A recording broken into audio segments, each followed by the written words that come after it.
Биднээс заримдаа ингээд яг дунд нь амьдраад байгаа учраас зарим зүйлийг анзаарч харддаггүй. Зарим зүйлийг нь тийм гэж жоод ихтэй нэг жоохон жигшин маягдж байгаа.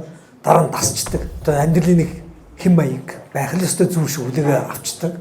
Эсвэл яг ингээд өөрийн тань амьдрал дээр бүр эмзэг хэсэг дээр гарч ирэхгүй бол за яах вэ гэд орхиод идэг. Тэрнээсээ болоод авилгыг бид хэтэрхийг хөөгшүүлдэг. Авилгыг хэвийн метод болгодог.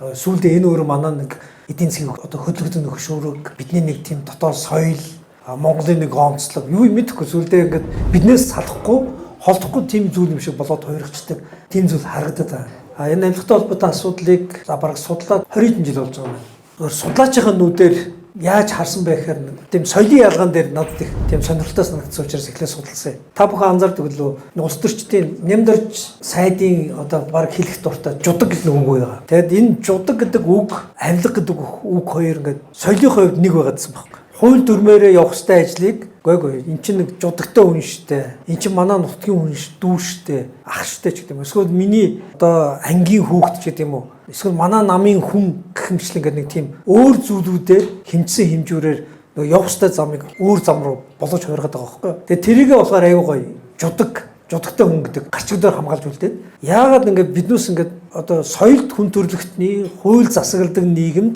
болохгүй гэдэг зүйлийг дандаа ингээд тийм найз нөхдийн нутаг нугын нэг намын эсвэл нэг жудаг гэдэг үгийн ард болгоод идэг юм бол гэдэг тийм нэг соёлын ялгааг судлах гэж оролдоод тэр ялгаан дээрээсээ юу гарч ирсэн бэ гэхээр Монгол улсад ерөөсөө сонирхлын зөрчлүүд байдгүй юм байна шүү дээ. Ямар нэгэн албан тушаалтан шийдвэр гаргахтаа тэр шийдвэрээ нийтийн үйл хэргийн төлөө биш ингээд тодорхой бүлэг, хувийн бүр өөрийнхөө хүүхдийн төлөө гаргаж байгаа ч гэсэн тэнд нь энэ зөв буруу гэж ерөөсөө яриа өгдөггүй юм биш үү. Тэгээ би сонирхоод 50 60-аад оны үеийн одоо хүмүүсийн намтруудыг уншсан сонирхолтой. Манай ингээд биднээсээ агуу гэж боддог бүх хүмүүсийн намтар дотор нэг ижил түүх байсан. Ямар түүх байсан гэхээр хөдөөнөөс Улаанбаатар тороод цэцэд орж ирээд явж исэн чинь нутгийн ах тэр тааралдаад. Тэгээ миний нутгийн ах чи хойшоо сургуульд явах уу гэхээр тгий гэсэн чинь тэгэл явсан гэж. Бүгдээрээ тийм намтартай.